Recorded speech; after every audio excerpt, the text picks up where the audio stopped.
Create a box and whisker plot from the data on the left.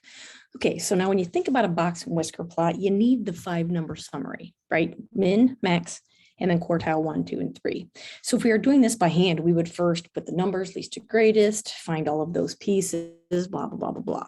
Well, this is the beauty of Excel, is that we don't have to do any of that. We just need to input a graph. So I'm going to highlight the data that I want. There it is. And then I'm going to go up to Insert and Charts. Now, when you click Recommended Chart, it does not give you a box and whisker, but it's in here somewhere. So sometimes you just have to go, what graph do I need? And sometimes you just got to look around. There's nothing wrong with that, of saying what is offered. Say, okay, it's not that one, until you say, well, hey, box and whisker, there it is.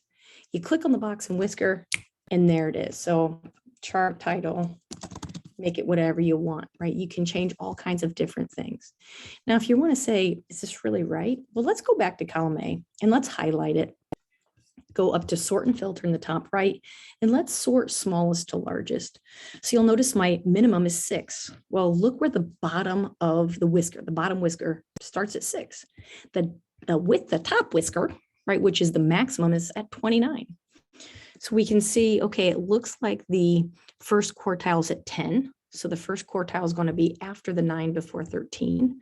Looks like our median is roughly, what, 17-ish? So like right between 15 and 18.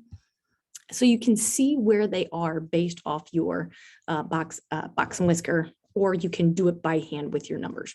Really depends on how many data points you have and how easy that can be. But really, you just want to go to Insert, find your box and whisker, just make sure you have your data highlighted when you click your graph.